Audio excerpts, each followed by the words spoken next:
Muy buenos días a todos los que nos acompañan en el culto de adoración de la Iglesia Bautista Misionera de Vista Alegre, correspondiente a esta mañana, domingo 13 de septiembre de 2020. Mi nombre es Roberto Cao, para los que no me conocen, miembro de la Iglesia ubicada en Vista Alegre, Arraiján, República de Panamá.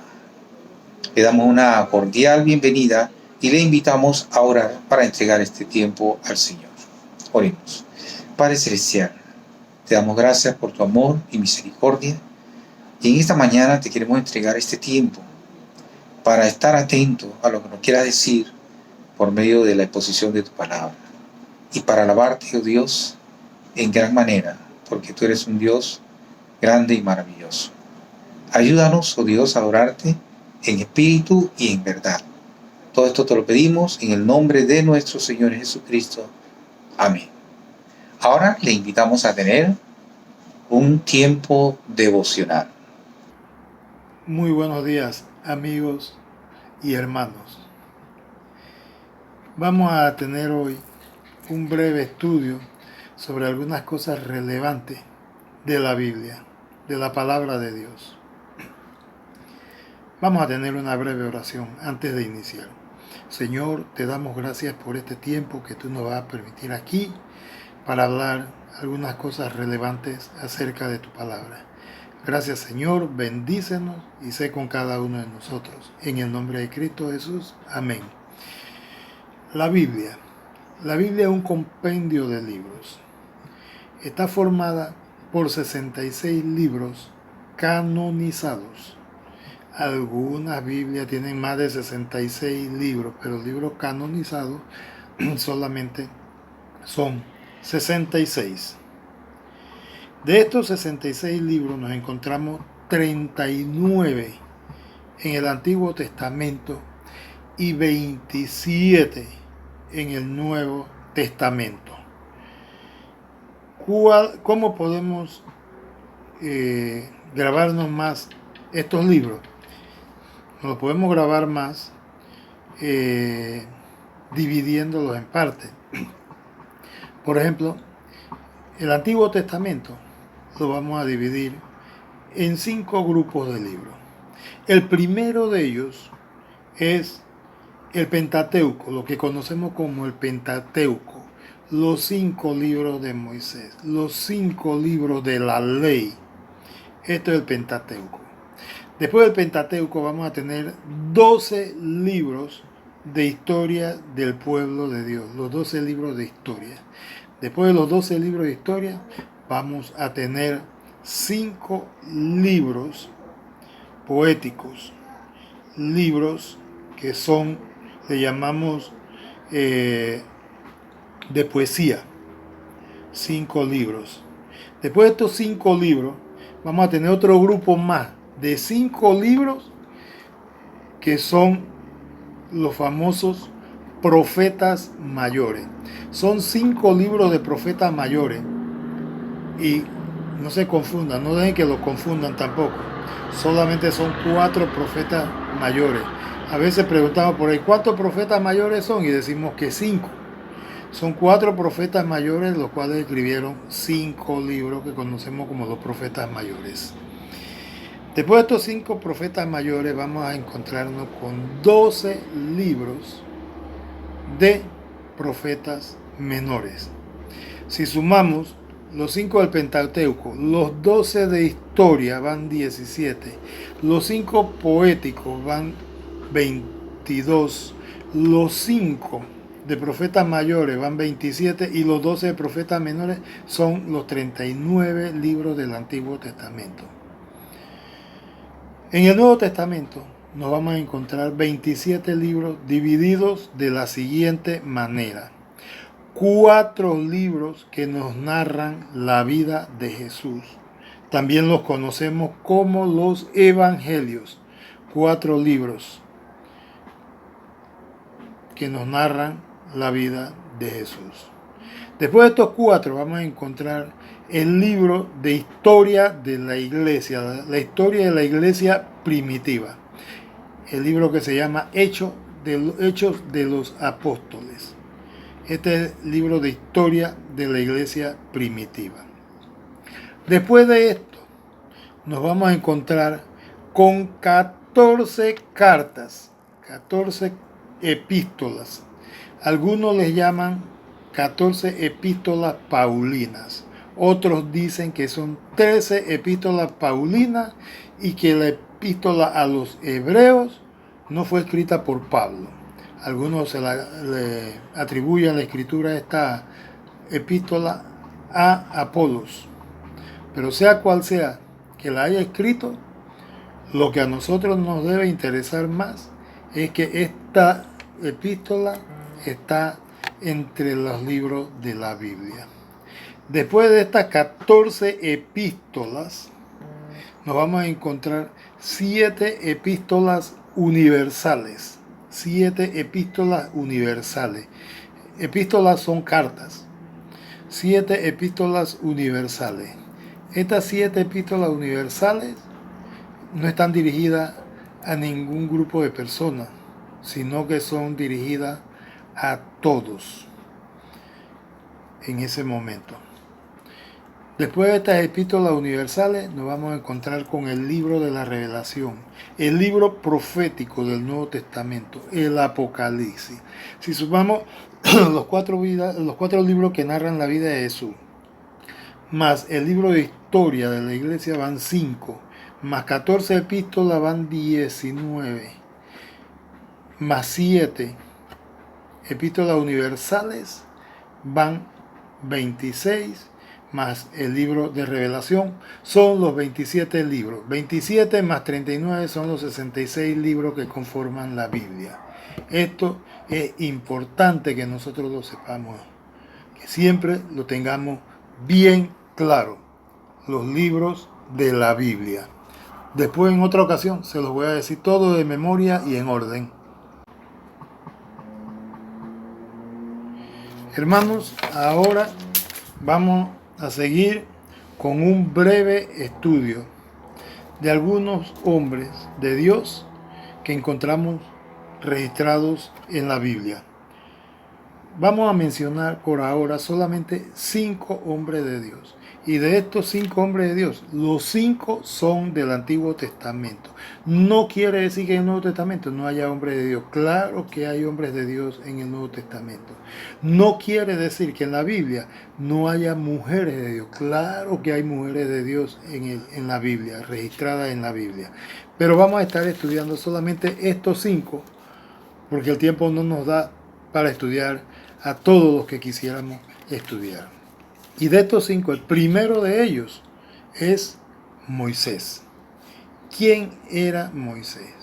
Moisés fue un niño que fue abandonado en una barquita en las aguas del río Nilo, porque para que se salvara de la matanza de los niños, en ese tiempo, la madre lo puso en una barquita y lo puso en la corriente del río Nilo. Este niño, bebé, fue encontrado por un familiar de Faraón, del Faraón de ese tiempo, y fue llevado al palacio de la familia de Faraón. Y ahí se crió con buenos estudios, con buenos maestros, de una manera intelectual muy buena. Pero la enseñanza que le dieron era enseñanza muy alejada del Dios de Israel. Moisés fue un hombre al que él mismo se catalogó como tartamudo. Pero así, con todo y eso, Dios lo escogió para liberar a su pueblo de los egipcios. Él dirigió a este pueblo de Dios en el desierto por 40 años para introducirlo en la tierra prometida. Algunos errores cometió en este peregrinaje, pero fue un gran hombre de Dios. Cuando Dios le dijo que le hablara a la roca y él en vez de hablar la golpeó, cometió un error grande que le costó su entrada a la tierra prometida. O sea que él solo dirigió al pueblo hasta las puertas de la tierra prometida. Ese fue Moisés. El segundo que nos encontramos, el segundo de los 5 que nos encontramos, es a Josué. Josué sucedió a Moisés. Dirigió al pueblo de Dios en la entrada a la tierra prometida, en la repartición de la tierra, en todo esto. Josué fue un guerrero, fue uno de los 12 príncipes de las tribus de Israel que fue enviado a la tierra prometida para espiarla. Él y Caleb regresaron optimistas y diciendo que sí podían entrar. Los otros 10 príncipes dijeron que eso era imposible, pero Josué y Caleb sí decían que sí era posible entrar a la tierra prometida. Josué dirigió al pueblo a la entrada de la tierra y fue el hombre que hizo la repartición de esa tierra a las diferentes tribus. Otro hombre que nos encontramos en el Antiguo Testamento, un gran hombre de Dios, es David. David se dice de David que fue hecho según el corazón de Dios. David era un hombre de un gran corazón, un hombre de muchas virtudes y de muchos defectos, pero un hombre de Dios. David fue el segundo rey del pueblo de Dios. Él sucedió a Saúl en el reinado. Saúl fue el primer rey y David fue el segundo rey, hecho según el corazón de Dios. Ese fue David. David fue un gran escritor de salmos. Una gran cantidad de salmos fueron escritos por David. Job. Job es el cuarto hombre que vamos a estar estudiando. Job dice que era un hombre poderoso. Entre los orientales era un hombre muy poderoso, muchas riquezas, muchas cosas tenía Job, pero era un hombre de Dios, dependía todo de Dios, al extremo que cuando sus hijos hacían esas fiestas que hacían, esas pachangas que hacían, Job iba y lo santificaba, por si acaso, decía Job, por si acaso han pecado. Satanás insistió con Dios para tocar a Job porque le decía que Job solamente era un hombre de Dios por todo lo que Dios le había dado.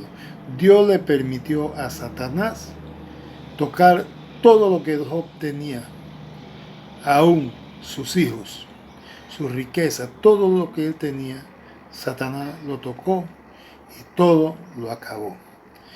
Así que, pero Job fue tan insistente con Dios, dice que fue acusado por sus amigos de pecado, o sea, los amigos que lo fueron a visitar, lo acusaron de pecado y que por sus pecados ocultos estaba siendo castigado por Dios.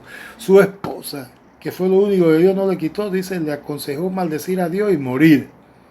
Pero luego al final vemos que Dios recuperó todo lo que tenía al doble, todo lo que tenía. Y el último hombre que vamos a ver, el quinto, es Daniel. Daniel era un joven, dice, creció como esclavo en Babilonia y con el tiempo fue promovido a una importante posición durante el reinado del rey Nabucodonosor. Vemos que Daniel con sus amigos fueron hombres de tanta fe que prefirieron aún negarse a comer la comida del rey porque dice que no se querían contaminar. Además, Daniel se convirtió en confidente. Después de Nabucodonosor se convirtió en confidente y amigo del rey Darío.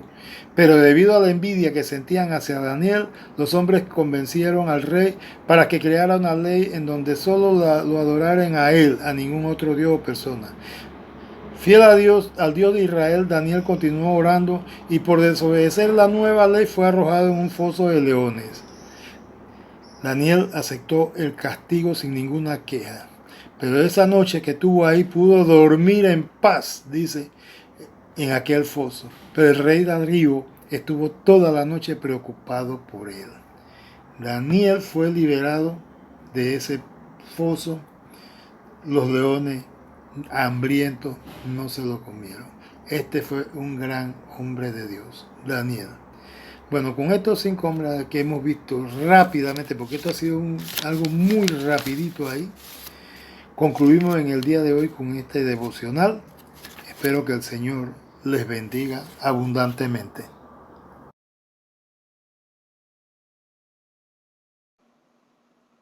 Ahora vamos a tener la lectura introductoria de la palabra de Dios y lo podemos encontrar en el pasaje del Salmo 105, versículo del 1 al 5. Salmo 105, versículo del 1 al 5. Dice la palabra de Dios: Alabad a Jehová, invocad su nombre, dad a conocer sus obras en los pueblos. Cantadle salmos, hablad de todas sus maravillas. Gloriaos en su santo nombre. Alégrese el corazón de los que buscan a Jehová.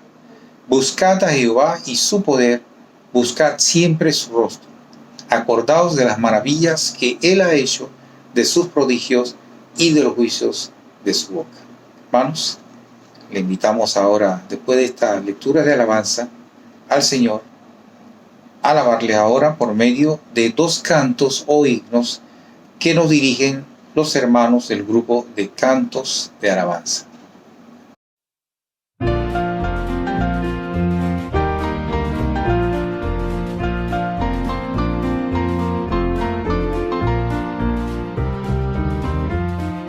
En la madrugada, el santo evangelio sembraremos siempre con amor y fe. Al pasar el tiempo, luego las gavillas hemos de llevar al dueño de la miel. Vamos a sembrar, vamos a sembrar, vamos a sembrar semillas del amor. Luego al cosechar, las gavillas llevaremos al Señor.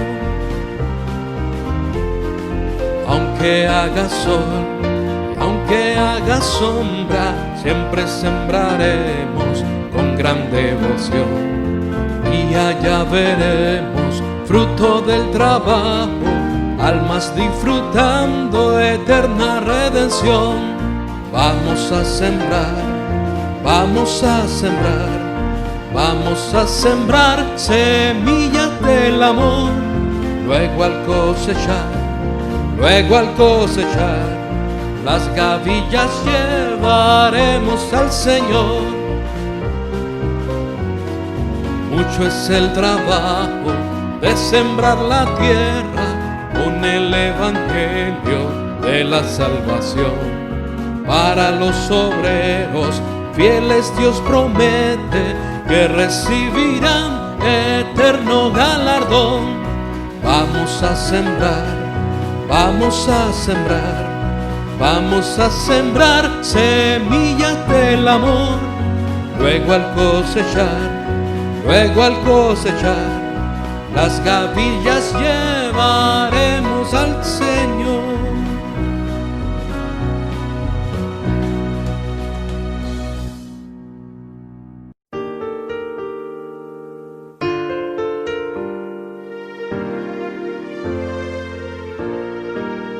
Sembraré la simiente preciosa del glorioso evangelio de amor. Sembraré mientras viva, dejaré resultado al Señor. Sembraré sembraré, mientras viva simiente de amor, segaré, segaré, al hallarme en la casa de Dios, sembraré corazones sensibles, la doctrina del Dios del perdón. Sembraré, sembraré, mientras viva, dejaré resultado al Señor. Sembraré, sembraré, mientras viva simiente de amor. Segaré, segaré, al hallarme en la casa de Dios. Sembraré en corazones de mármol la bendita palabra de Dios. Sembraré, sembraré, mientras viva, dejaré resultado al Señor. Sembraré, sembraré, mientras viva simiente de amor. Segaré, segaré, al hallarme en la casa de Dios.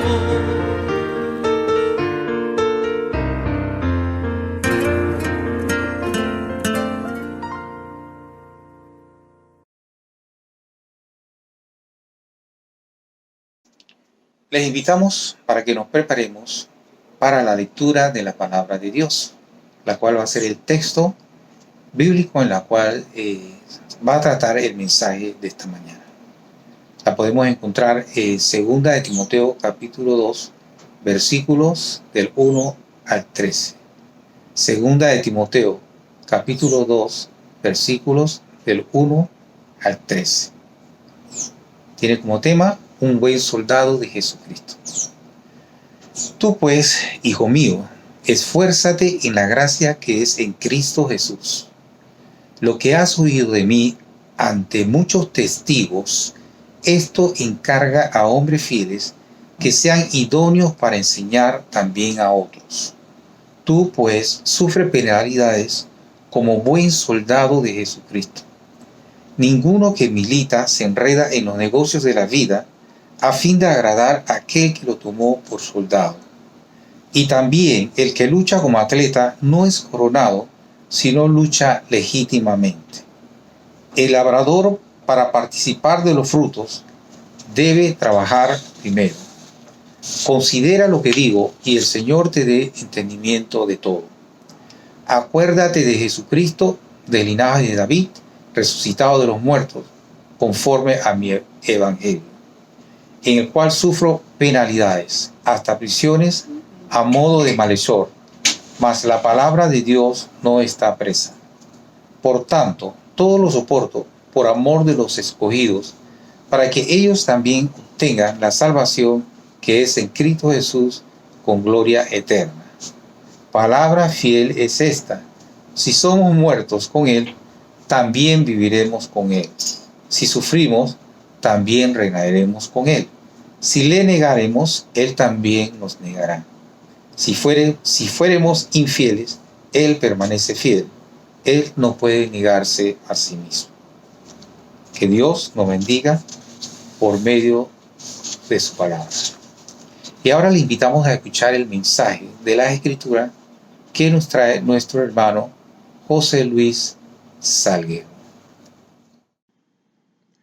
Buenos días, hermanos, el Señor les bendiga. Nos vemos nuevamente a través de este medio. Como todos saben, mi nombre es José Luis Salguero. Soy miembro de la Iglesia Bautista Misionera de Vista Alegre y me toca la responsabilidad de llevar el mensaje de la palabra de Dios.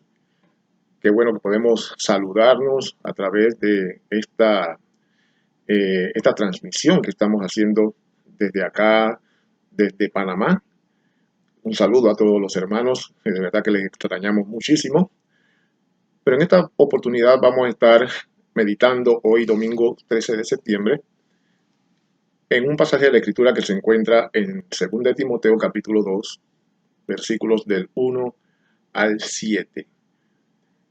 2 de Timoteo capítulo 2, versículos del 1 al 7, y queremos que en este mes en que celebramos, o el énfasis es la palabra de Dios, también se celebra el mes de la Biblia, podamos meditar seriamente en cuanto a lo que la palabra de Dios dice, en cuanto a lo que es nuestra relación y compromiso en el estudio de las Escrituras, que es el título del mensaje. Vamos a orar para darle al Señor, entregarle al Señor el tiempo y que nos dé dirección. Padre, gracias te damos, bendecimos tu nombre y queremos en este momento, Señor, que tú nos dirijas por medio de tu Espíritu Santo acerca de todo lo que vamos a ver en este pasaje de la Escritura.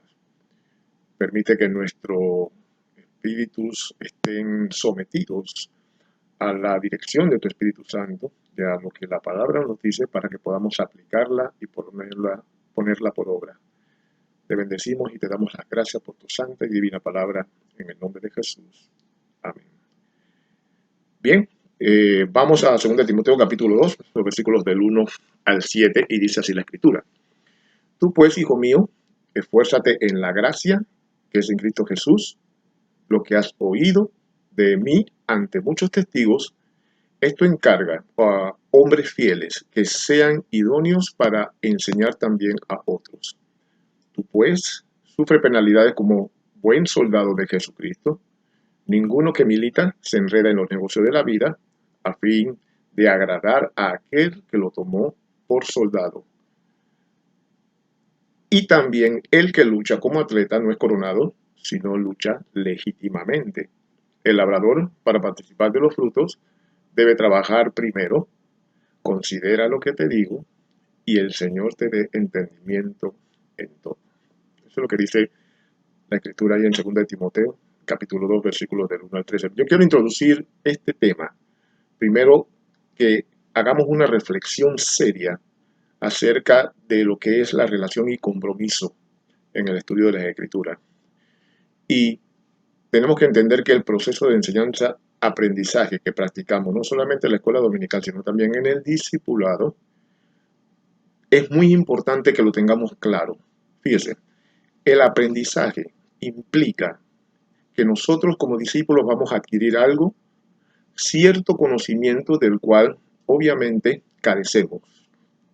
Y la enseñanza implica que el maestro va a dar algo, va a dar ese conocimiento que va a tratar de transmitir o de impartir o con los medios que tenga a la mano. Pero lo más importante es que ambos, maestro y discípulo, van a comprometerse en una relación a fin de que el discípulo adquiera este conocimiento. Es una relación en dos direcciones, donde el discípulo envía mensajes hacia el maestro, tal vez no abiertamente, pero sí por medio de tratar de explicar el concepto, ¿verdad? Para informarle al maestro y para detectar el maestro fallas en su labor docente. Cuando el discípulo habla, cuando el discípulo trata de explicar un concepto, el maestro va a evaluar de que de verdad está entendiendo el concepto, y el maestro, si ve que hay alguna falla en su entendimiento, entonces va a tratar de buscar o de comprometerse a brindar más información al alumno para que éste pueda corregir y para que él pueda tener un mejor entendimiento del concepto, usando diferentes medios para explicarlo más claramente. Por ejemplo, yo he oído mucho o he visto en muchos casos cuando a un discípulo, por ejemplo, se le pregunta sencillamente, una pregunta sencilla. Si tú mueres ahora mismo, ¿a dónde vas? Y el discípulo dice, no lo sé. O al infierno. Muchos maestros han expresado tristeza, me ha tocado escucharlos. Expresar la tristeza cuando hacen esta pregunta que a nivel de discipulado ya debería tener clara el discípulo. Sin embargo, en un nivel, por ejemplo, de el fascículo número 6 o del librito número 6 del discipulado, que un discípulo diga esto, eso hace que el maestro tenga que reevaluar nuevamente, echar para atrás para poder explicarle bien el concepto de seguridad eterna. Y es que en la escuela dominical lo que está ocurriendo a veces es que el maestro se envuelve en un monólogo de principio a fin de la clase y muchas veces no permite que el discípulo hable o que el alumno hable. Cuando el alumno habla, entonces puede detectar algunas fallas en el conocimiento de cierto concepto o cierto tema de las escrituras para entonces poder que corrija, ¿verdad?, el discípulo y pueda entender mejor ese tema o ese concepto. Pero es necesario que entendamos que como discípulos no nos sentamos allí a ver que el maestro cumpla con su responsabilidad y compromiso. Nos sentamos ahí también entendiendo que tenemos el compromiso y la responsabilidad de envolvernos en una relación de maestro-discípulo para poder tener más entendimiento de las escrituras. Esto es bien importante porque eso es lo que se espera en cuanto a lo que es responsabilidad y compromiso de maestro y discípulo. Fíjense, como maestros nosotros tenemos que tener o poseer el conocimiento, y eso es importantísimo, del tema que hemos de impartir, como también las habilidades y tener las actitudes en relación con la materia, con el tema en particular que estamos enseñando. Pero tenemos que poseer ese conocimiento para poder, ¿verdad?, cumplir con nuestra labor docente. En el proceso, y cuando nos encontremos este tipo de dificultades donde el discípulo no entiende bien un concepto, tenemos que entender de que en las escrituras no fue diferente con algunos maestros que enseñaron las escrituras. Por ejemplo, Pablo. Constantemente Pablo expresaba extrañeza con respecto a los creyentes que obviamente habían sido enseñados por él, y en diferentes frases en la escritura Pablo muestra esta tristeza y esta extrañeza al ver que no entendían bien un concepto. Fíjense ahí en Gálatas capítulo 4, versículo 11, como la frase que Pablo emplea para poder mostrar esta tristeza ante el poco entendimiento de los discípulos. Dice: me temo de vosotros que haya trabajado en vano con vosotros. Imagínense, ¿cuántos de nosotros no hemos estado en esa posición cuando vemos que no hay buen entendimiento de parte de los discípulos de algún tema de las escrituras? Y fíjense cómo dice el versículo 19, más adelante, dice: hijitos míos, por quienes vuelvo a sufrir dolores de parto hasta que Cristo sea formado en vosotros. Dolores de parto. La tristeza de Pablo, o la de usted, o la mía, o la de muchos maestros, se compara con el dolor del alumbramiento de una mujer. O sea, son dolores, es un dolor intenso al ver que los discípulos muestran indiferencia o no muestran compromiso con respecto a el estudio de las Sagradas Escrituras. Allí en Hebreos capítulo 5, el versículo 12, yo quiero leerlo en esta versión, Dios habla hoy. También hay otra frase que Pablo usa para mostrar esa tristeza. Dice: al cabo de tanto tiempo, ustedes ya deberían ser maestros. En cambio, necesitan que se les explique de nuevo las cosas más sencillas de las enseñanzas de Dios.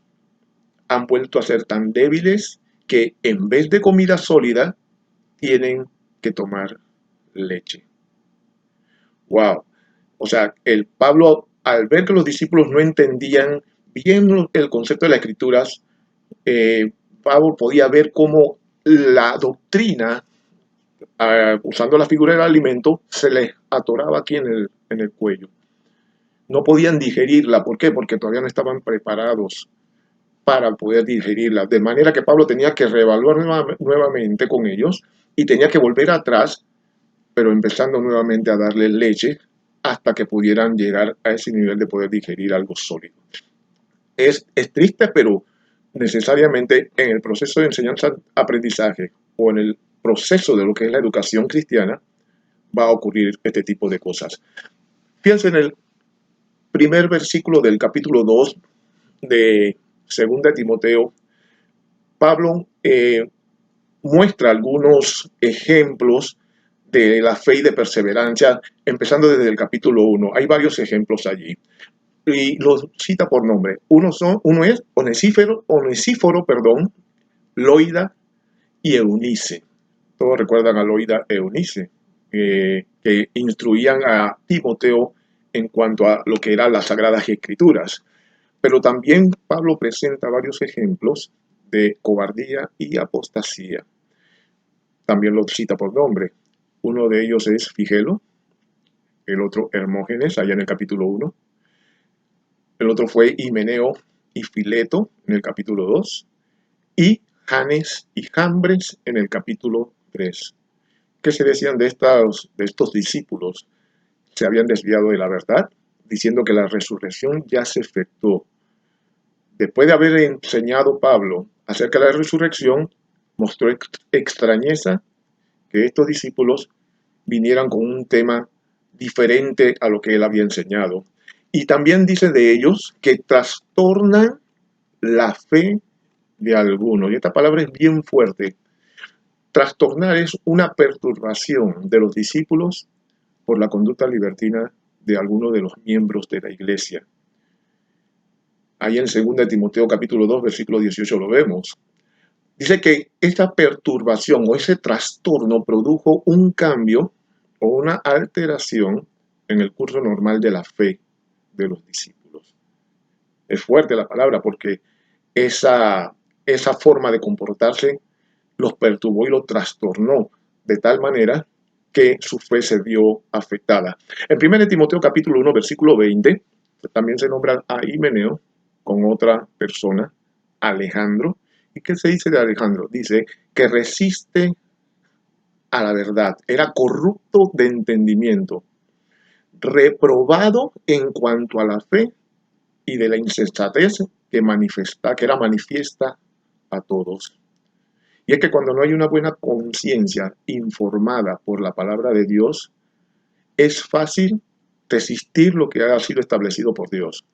Pero también es fácil resistir el liderazgo que trata de enseñar acerca de lo que Dios ha establecido en su santa y divina palabra. Y de ambas experiencias, Pablo tiene una serie de instrucciones y recomendaciones que va a servir para discípulos y discipuladores, para alumnos y maestros, y llama a Timoteo a imitar a los primeros, Onesíforo, Loida y Eunice, pero no a imitar a los segundos. Y Pablo empieza en el versículo 1 del segundo capítulo de 2 Timoteo, diciéndole a Timoteo esto: tú pues, hijo mío, estoy en el versículo 1 del capítulo 2 de 2 Timoteo, tú pues, hijo mío, esfuérzate, fortalécete, apodérate de la gracia que es en Cristo Jesús. Hermanos, el poder para enseñar depende de la gracia de Dios, no de una habilidad natural que nosotros tenemos. La habilidad natural no es principal en el proceso de enseñanza-aprendizaje. Podemos tener técnicas de enseñanzas, podemos aplicarlas, pero la efectividad de la enseñanza de la palabra de Dios va a depender cuando nos apoderemos, nos fortalezcamos en el poder de la gracia. Ahí está la efectividad de nuestra enseñanza. Fíjese cómo dice el versículo 2, dice: lo que has oído de mí ante muchos testigos, esto encarga a hombres fieles que sean idóneos para enseñar también a otros. La misión del que enseña no es solamente impartir conceptos y conocimiento. La misión del que enseña es identificar y promover al que tiene idoneidad. ¿Para qué? ¿Para enseñar? No. Para dejarse guiar por el poder de la gracia, que puede traducirse también en una persona que es fiel y una persona que está capacitada por ese poder para poder enseñar. La misión del que enseña es identificar y promover a aquellos que se dejan guiar por el poder de la gracia. Déjeme hablar un poco más de idoneidad, porque la palabra idóneo también es sinónimo de competente o de capacitado, o apto también puede ser otro sinónimo. Fíjense, algunos diccionarios me llamó la atención, por ejemplo, el RAE, que es de la Real Academia Española, usa como sinónimo para idóneo, ideal. Sin embargo, consideran que la palabra ideal, que es algo como de algo perfecto, es una utopía. ¿Sabe qué es una utopía? Una utopía es un plan bueno y beneficioso, pero que es muy improbable que suceda o que en el momento de proponerlo, la persona que lo propone y aquellos que escuchan se dan cuenta de que es irrealizable. Eso es una utopía. Déjeme darle un ejemplo. Perdón. Vista alegre para Cristo. Eso es una utopía, porque la Escritura enseña que no es de todos la fe. El mismo Cristo dice que unos creerán y otros no creerán, que unos serán salvados y otros serán condenados. De manera que vista alegre para Cristo, ¿verdad? Podemos considerarlo una utopía. Y es que lo ideal, volviendo a lo que es el sinónimo de idóneo, lo ideal representa lo perfecto, según dice este diccionario.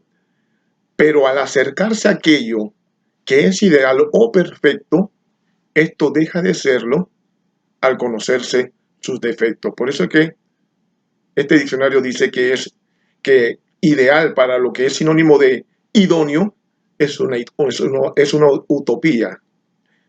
Fíjense, ¿ocurrirá eso con nosotros? Los creyentes que comprometidos y dirigidos por el poder de la gracia estamos enseñando, no lo creo. Filipenses 1:6 tiene una gran promesa. Vamos a leerlo.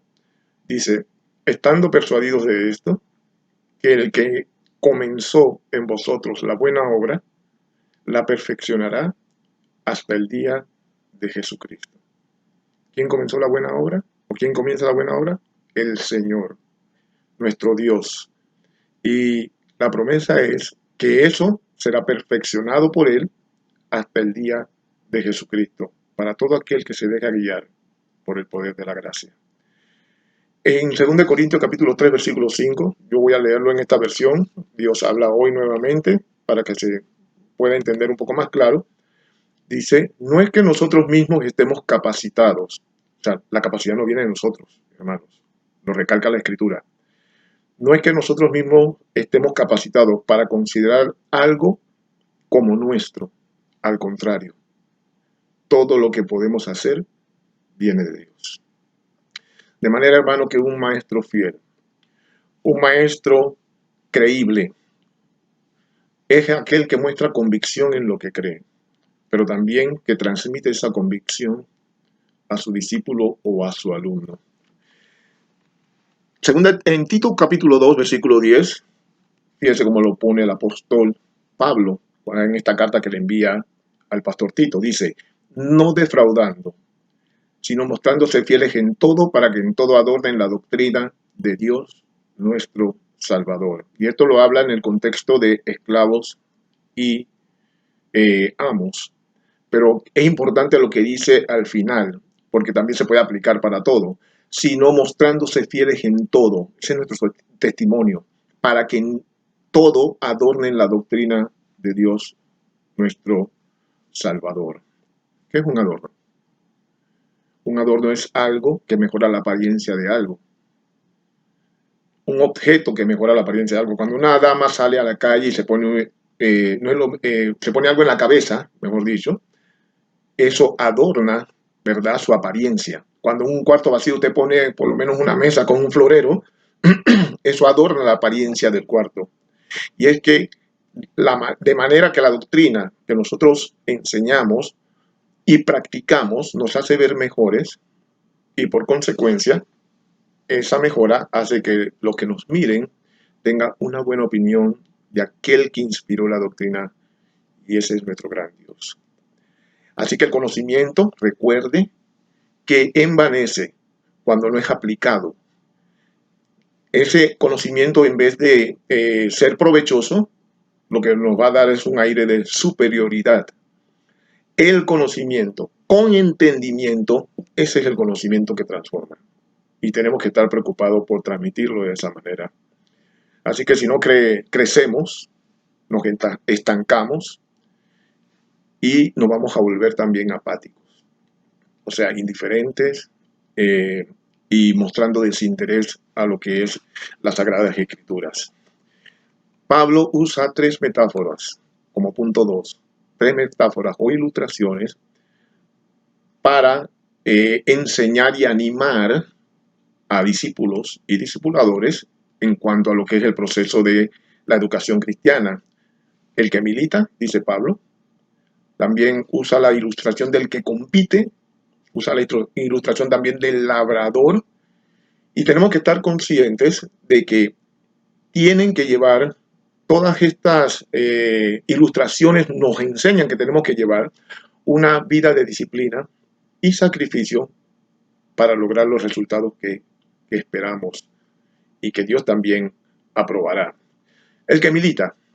Cuando oímos a alguien que milita o cuando oímos la figura de un militar, lo primero que nos viene a la mente es de una persona que cumple con su deber y sus funciones, que se dedica por completo a su vida de milicia o lo que podemos traducir como la carrera militar.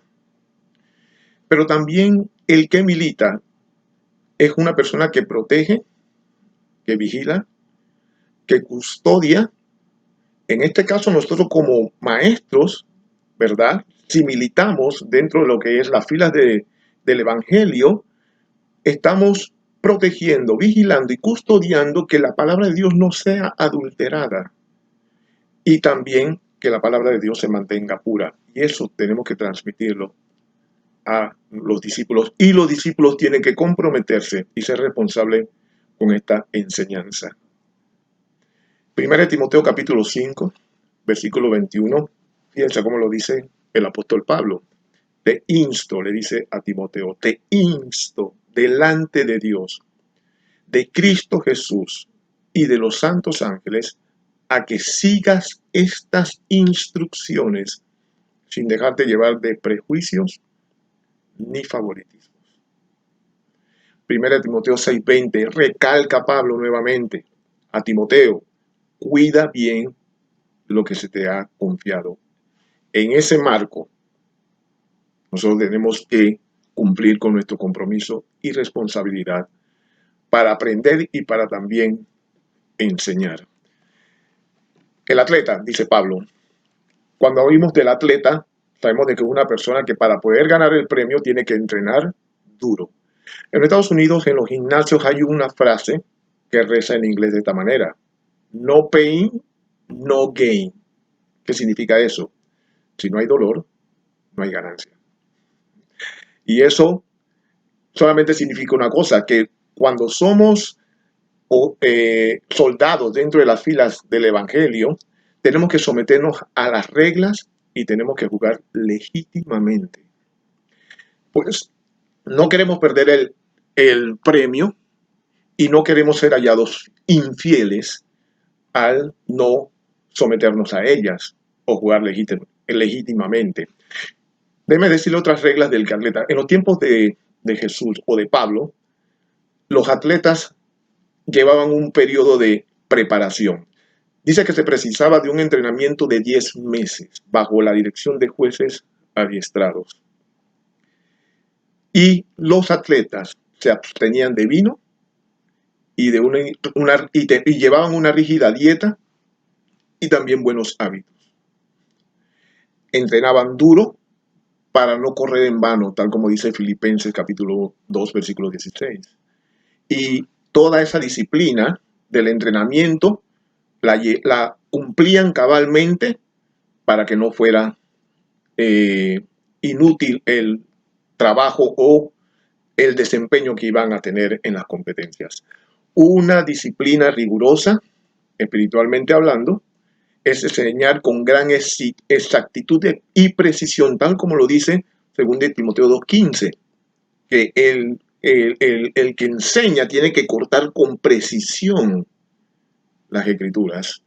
Así que la disciplina rigurosa que vamos a practicar, ¿verdad?, es siguiendo las reglas de forma estricta. Y cuando seguimos las reglas de forma estricta en cuanto a lo que es la enseñanza, esto no admite excepciones, pues la escritura no permite diferentes interpretaciones y también exige que se aplique de una forma única a lo que Dios ha establecido en su palabra. Es rigurosa la disciplina.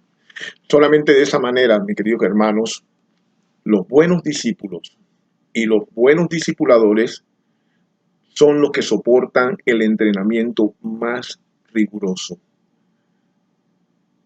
El discípulo sacrifica el placer y el ocio para agradar a su Señor y ser el mejor para su gloria. Constantemente yo oigo testimonios, por ejemplo, del que quiere estudiar medicina, que mientras que los amigos están bailando y brincando y divirtiéndose, ellos pasan largas horas en la madrugada estudiando para el examen del día siguiente. Ellos sacrifican todas estas cosas para poder obtener su título. Y el agricultor, que creo que podemos simplificar aquí, porque cuando oímos de un agricultor, el agricultor es ejemplo del trabajo arduo, es ejemplo de dedicación y es ejemplo de paciencia. Fíjense cómo este enunciado lo muestra cuando se refiere al trabajo del agricultor, que también debe ser el trabajo o la actitud del maestro y del discípulo. Ningún labrador espera que den fruto todas las semillas que siembra. Sabe muy bien que algunas se las llevará el viento y otras caerán en lugares donde no podrán crecer. Pero eso no hace que deje de sembrar, ni que desespere de la cosecha. El labrador siembra con la confianza de que, aunque parte de la semilla se malogre, sin embargo, es seguro que la cosecha llegará. En síntesis, mi querido hermano, las tres ilustraciones en lo que corresponde a la enseñanza implica sufrimiento, cumplimiento de las reglas y trabajo duro. Cada una de estas ocupaciones tienen sus responsabilidades y cada una también tiene su recompensa. Yo quiero concluir con ese pasaje que se encuentra ahí en 2 Timoteo capítulo 3, versículo 16. Y dice de la siguiente manera: toda la escritura es inspirada por Dios y útil para enseñar, para redarguir, para corregir, para instruir en justicia. Este es el himno del que enseña. La enseñanza utiliza todos los recursos de la escritura. La enseñanza utiliza todo el consejo de Dios. Y quiero, como penúltimo punto, antes de terminar, exhortarle con las palabras de Timoteo en 2 Timoteo capítulo 2, versículo 7.